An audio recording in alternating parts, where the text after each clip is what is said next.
नमस्कार मित्रांनो, divine trails मराठीमध्ये तुमचं मनपूर्वक स्वागत.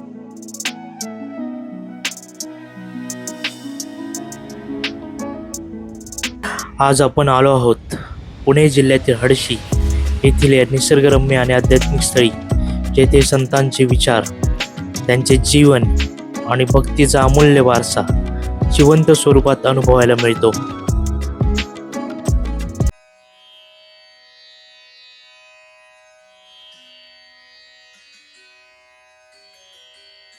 या पवित्र परिसरात प्रवेश करताच संतांच्या जीवनातील आणि प्रेरणादायी प्रसंग शिल्पांच्या माध्यमातून आपल्या डोळ्यासमोर उभे राहतात.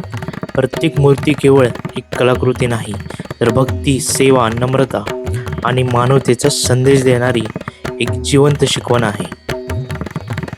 येथे आपल्याला संत ज्ञानेश्वर महाराजांचे अध्यात्म, संत तुकाराम महाराजांची अखंड विठ्ठल भक्ती, संत नामदेव महाराजांचे समर्पण, संत एकनाथ महाराजांची समाजसेवा, संत जनाबाईंची निरपेक्ष भक्ती आणि अनेक संतांच्या जीवनातील अस्मरणीय प्रसंग पाहायला मिळतात.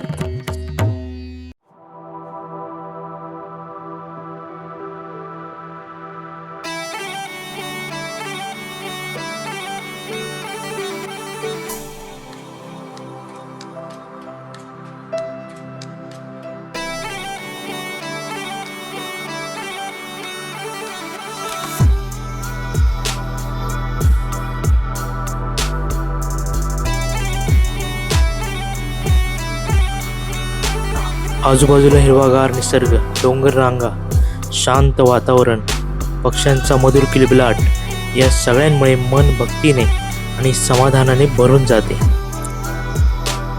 चला तर मग या संतांच्या पवित्र स्मृतींना वंदन करत, त्यांच्या शिकवणीचा आदर्श घेत आपण पुढे श्री पांडुरंग विठ्ठल आणि माता रुक्मिणी यांच्या दिव्य दर्शनासाठी मार्गस्थ होऊया. रामकृष्ण हरी, पांडुरंग हरी.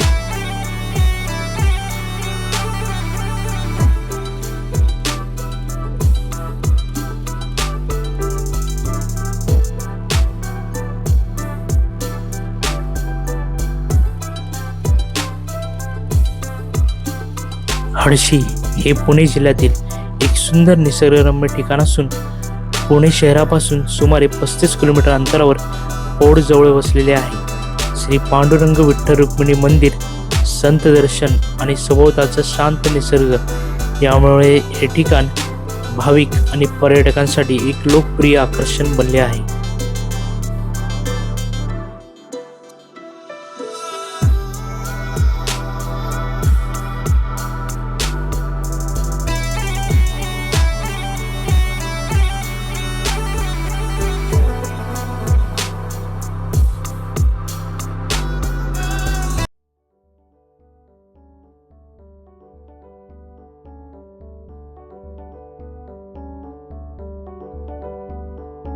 हिरव्यागार डोंगर रांगा, थंडगार वारा आणि मनाला शांत करणारा हा परिसर प्रवासाची सुरुवात होताच मन प्रसन्न करून टाकतो.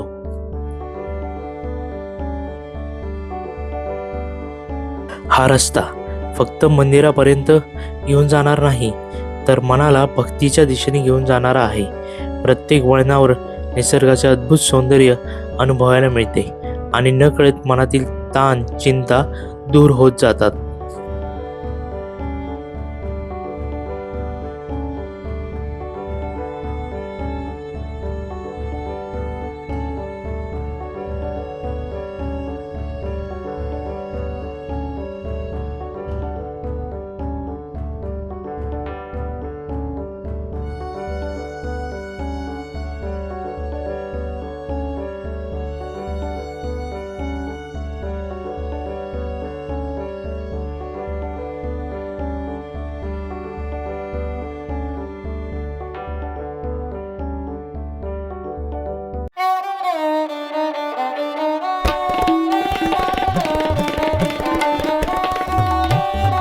हडशी हे ठिकाण केवळ विठ्ठल रुक्मिणी मंदिरासाठीच प्रसिद्ध नाही, तर येथील संत दर्शन, सुंदर परिसर आणि ॲडव्हेंचर पार्कमुळेही अनेक भाविक आणि पर्यटक येथे आवर्जून भेट देतात. आजच्या या दर्शन प्रवासात आपण श्री विठ्ठल रुक्मिणी मंदिराचे दिव्य दर्शन घेणार आहोत.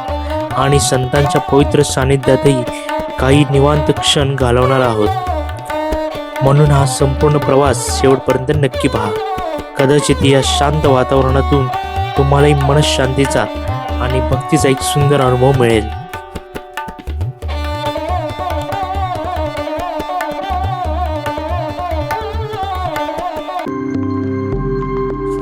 सह्याद्रीच्या निसर्गरम्य डोंगर रांगांमधून पुढे जाताना दूरवर आपल्याला तिकोना किल्ला दिसतो.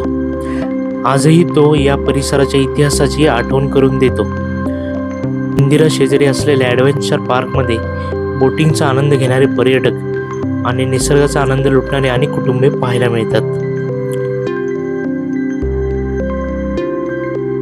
आता समोर दिसत आहे श्री साईबाबांची भव्य मूर्ती. थोडे पुढे आल्यावर दुरूनच श्री पांडुरंग विठ्ठल आणि माता रुक्मिणी मंदिराचे सुंदर दर्शन होते. मंदिराचे हे पहिले दर्शन मनाला एक वेगळीच प्रसन्नता देऊन जाते. चला तर आता संतांच्या जीवनातील प्रेरणादायी प्रसंग आणि त्यांच्या शिकवणीचा हा सुंदर प्रवास सुरू करूया. प्रवेशद्वाराजवळ विठ्ठलाची सुंदर मूर्ती, संत दर्शन अशी कोरलेली कमान, बाजूला हत्तींच्या आकर्षक मूर्ती, दगडी गाळ्यातून वाहणारे पाणी आणि रंगीबेरंगी फुलांनी सजलेला परिसर मन प्रसन्न करून टाकतो. समोरच गौतम बुद्धाच्या लेणी एका शिल्पात सुंदर कोरलेल्या आहेत.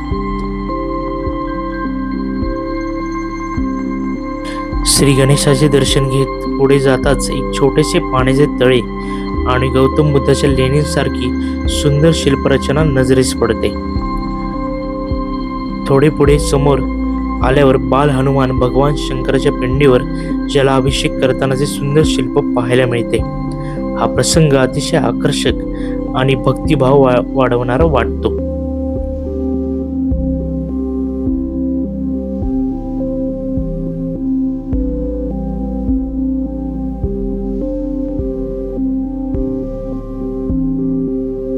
आणि अचानक समोर दिसते भगवान शिव, माता पार्वती आणि बाल गणेशा यांची अतिशय सुंदर व मनमोहक मूर्ती. हे दिव्य दर्शन पाहून प्रत्येक भाविक काही क्षण तेथेच थांबून या देखाव्याचा आनंद घेतो.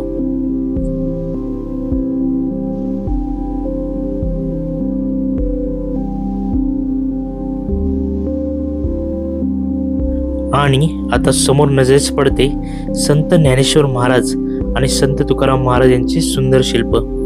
हे दर्शन होताच आपण जणू संतांच्या पवित्र भूमीत प्रवेश केल्याची अनुभूती येते.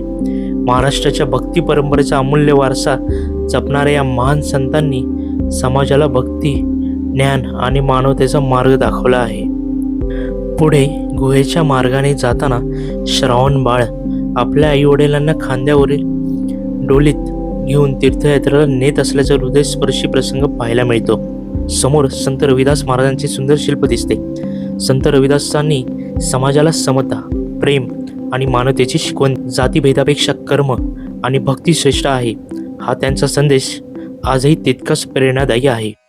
आई वडिलांची सेवा हाच खरा धर्म मानणाऱ्या पुंडलिकाच्या भक्तीवर प्रसन्न होऊन भगवान विठ्ठल त्याच्या भेटीस येताच याच प्रसंगातून पंढरपूरच्या विठ्ठल भक्तीची परंपरा अधिक दृढ झाली. यानंतर दिसतो बाल नामदेवाचा हृदयस्पर्शी प्रसंग. लहानग्या नामदेवांनी निरागस भक्तीने विठ्ठलाला नैवेद्य ग्रहण करण्याचा हट्ट धरला. त्याच्या अखंड श्रद्धेमुळे भगवान विठ्ठल स्वतः प्रकट होऊन नैवेद्य स्वीकारतात आणि हा अद्भुत चमत्कार पाहून आजूबाजूचे लोक आश्चर्यचकित होतात. ही निरागस भक्ती आणि अढळ विश्वासांचे संतांच्या जीवनाचे खरे सामर्थ्य होते.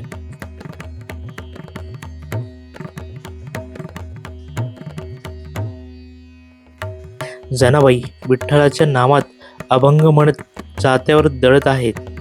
त्यांच्या निस्सीम भक्तीने प्रसन्न होऊन स्वतः भगवान विठ्ठल त्यांना मदत करण्यासाठी येतात आणि जात्यावर दळू लागतात.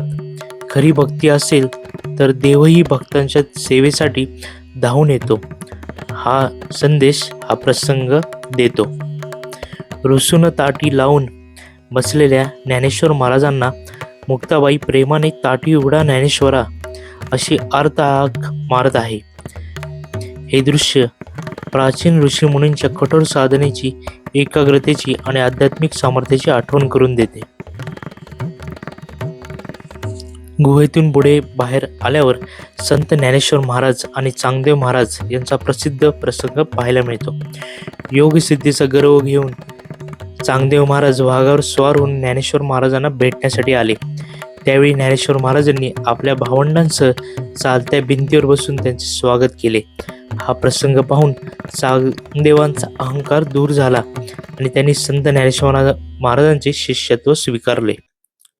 पुढे संत एकनाथ महाराजांचा करुणेचा प्रसंग पाहायला मिळतो. तहानेने व्याकुळ झालेल्या गाढवाला पाणी पाजून त्यांनी सर्व प्राणी मात्रांवर दया आणि प्रेम करावे, हाच खरा धर्म असल्याचा संदेश दिला आहे.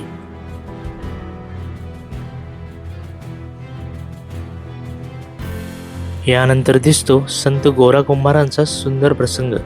मडकी बनवण्यात मग्न असलेल्या गोरा कुंभाराच्या निस्सीम भक्तीने प्रसन्न होऊन स्वतः भगवान विठ्ठल त्यांच्या घरी येतात आणि मडकी बनवण्याच्या कामात त्यांना मदत करतात. पुढे संत सावतामाळी महाराजांचे सुंदर शिल्प पाहायला मिळते. शेतीची कामे करत असतानाही त्यांनी अखंड विठ्ठल भक्ती केली. प्रामाणिक कर्तव्य आणि ईश्वर भक्ती यांचा सुंदर संगम त्यांच्या जीवनातून दिसून येतो. यानंतर संत तुकाराम महाराज आणि छत्रपती शिवाजी महाराज यांच्या प्रेरणादायी प्रसंग पाहायला मिळतो. संत तुकाराम महाराजांच्या कीर्तनातून आणि विचारातून छत्रपती शिवाजी महाराजांना धर्म, नीती आणि स्वराज्याच्या कार्यासाठी आध्यात्मिक प्रेरणा मिळाली. भक्ती आणि शक्तीचा हा सुंदर संगम आजही प्रत्येकाला प्रेरणा देतो. पुढे संत कान्होपात्रा यांचे शिल्प पाहायला मिळते. विठ्ठलावर अखंड प्रेम करणाऱ्या कान्होपात्रांनी शेवटी भगवान विठ्ठलाच्या चरणीच आपले जीवन अर्पण केले. त्यांची अढळ भक्ती आजही भाविकांना प्रेरणा देते. यानंतर श्री गजानन महाराज यांचा प्रसंग दिसतो. त्यांच्या दर्शनासाठी आणि आशीर्वादासाठी अनेक साधू संत आलेले आहेत. गजानन महाराजांचे संपूर्ण जीवन भक्ती, साधना आणि लोककल्याणासाठी समर्पित होते. यानंतर श्री स्वामी समर्थ महाराजांचे तेजस्वी दर्शन घडते. भक्तांच्या हाकेला धावून येणारे आणि संकटात आधार देणारे स्वामी समर्थ येथे कृपामय स्वरूपात विराजमान आहेत. त्यांच्या दर्शनाने मनात एकच भावना जागृत होते, भिवू नकोस, मी तुझ्या पाठीशी आहे. पुढे शिर्डीचे साईबाबा यांचा सुंदर प्रसंग पाहायला मिळतो. साईबाबा स्वतः भक्तांसाठी खिचडी तयार करताना येथे दाखवले आहेत. या प्रसंगातून त्यांनी दिलेल्या सेवा, समानता आणि अन्नदान याचा स्पष्ट संदेश दिसून येतो. त्यानंतर साईबाबा आणि बायजाबाई यांचा हृदयस्पर्शी प्रसंग पाहायला मिळतो. पुढील प्रसंगात शिर्डीतील द्वारकाबाईमध्ये साईबाबा भक्तांना उपदेश करताना दिसतात. श्रद्धा, सबुरी, प्रेम आणि सर्वांवर दया ठेवण्याचा संदेश त्यांनी आपल्या जीवनातून आणि शिकवणीतून दिला आहे. आणि आता समोर उलगडते एक अतिशय सुंदर आणि भक्तिमय दृश्य. भगवान श्री विठ्ठलाच्या दिव्य मूर्तीभोवती संत ज्ञानेश्वर महाराज, संत तुकाराम महाराज, संत नामदेव महाराज, संत एकनाथ महाराज आणि इतर अनेक संत विठ्ठला नामाच्या भक्तीने तल्लीन झालेले दिसतात. हा संत मेळा महाराष्ट्राच्या समृद्ध संत परंपरेची आणि विठ्ठल भक्तीची साक्ष देतो. सर्व संतांचा एकच संदेश, नामस्मरण, भक्ती आणि मानवसेवा. हे दिव्य दर्शन पाहताच मन नकळत विठ्ठल नामात रमून जाते.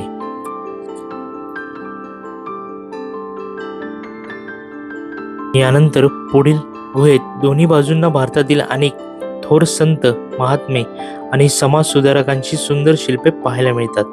यामध्ये स्वामी विवेकानंद, समर्थ रामदास स्वामी, चक्रधर स्वामी, तीर्थानंद स्वामी, गगनगिरी महाराज आणि इतर अनेक महान संतांचा समावेश आहे.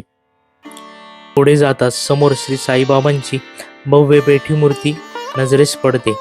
भक्तांना आशीर्वाद देत विराजमान असलेल्या साईबाबांचे शांत आणि प्रसन्न रूप प्रत्येक भाविकांच्या मनात श्रद्धा निर्माण करते.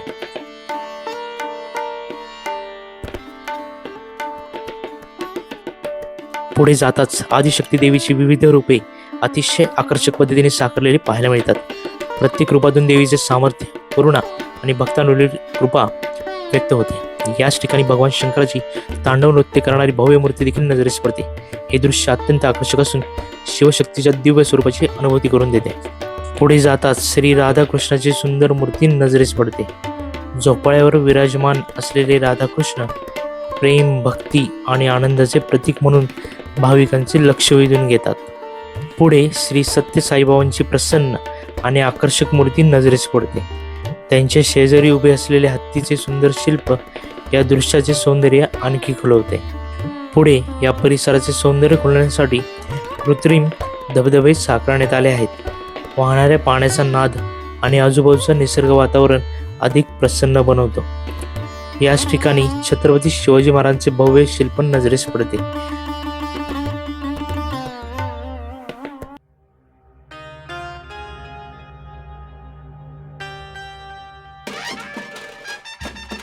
सुरुवातीलाच कमळाच्या आकाराने सजलेला सुंदर दगडी स्तंभ नजरेस पडतो. थोडे पुढे आल्यावर श्री सिद्धिविनायक गणपती मंदिर दिसते. प्रथम श्री गणरायाचे दर्शन घेऊन नतमस्तक होत आपण श्री पांडुरंग विठ्ठल आणि माता रुक्मिणी मंदिराच्या दिशेने प्रस्थान करतो.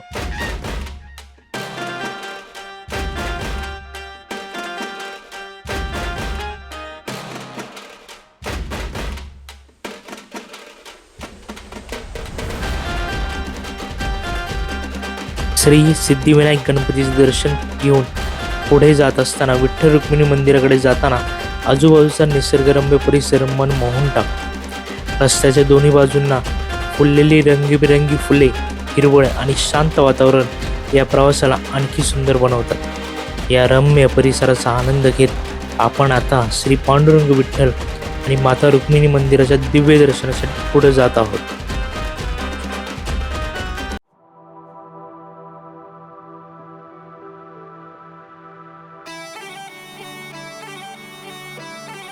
मंदिराकडे पुढे जात असताना सर्वप्रथम गाय आणि वासराचे सुंदर शिल्प नजरेस पडते.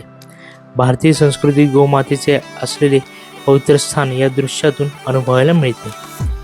थोडे पुढे तुळशी वृंदावन दिसते, जे भक्ती आणि पवित्रतेचे प्रतीक मानले जाते.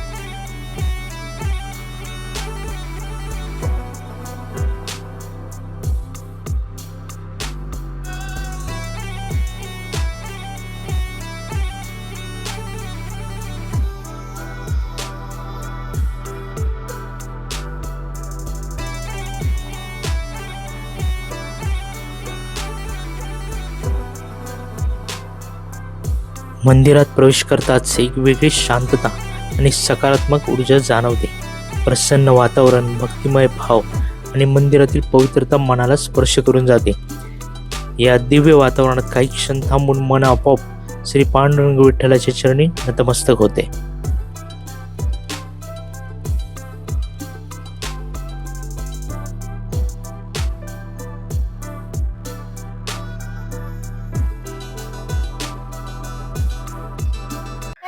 भगवान श्री पांडुरंग विठ्ठल हे भगवान श्रीकृष्णाचेच एक पूजनीय रूप मानले जाते.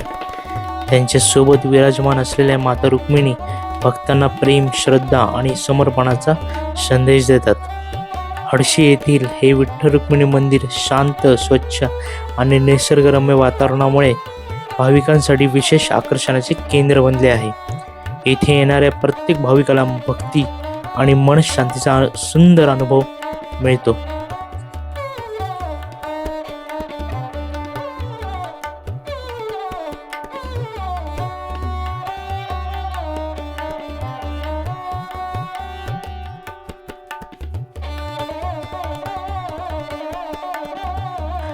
मंदिराबाहेर आल्यानंतर समोर दिसणारे दृश्य मनाला वेगळाच आनंद देऊन जाते. सभोवताली पसरलेले हिरवगार निसर्ग, शांत वातावरण आणि डोंगर रंगाच्या सानिध्यात उभे असलेले हे मंदिर खरोखरच निसर्गाच्या कुशीत वसलेले असल्याची अनुभूती देते.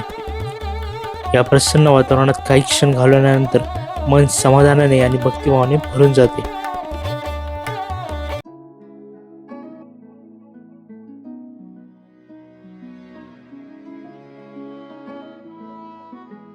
अशाच भक्तिमय निसर्गरम्य दर्शन प्रवासासाठी डिवाइन ट्रेस मराठी चॅनलला सबस्क्राईब करा. व्हिडिओ आवडला असेल तर लाईक करा आणि आपल्या मित्रपरिवारासोबत नक्कीच शेअर करा. पुन्हा भेटूया एका नवीन दिव्य दर्शन प्रवासात.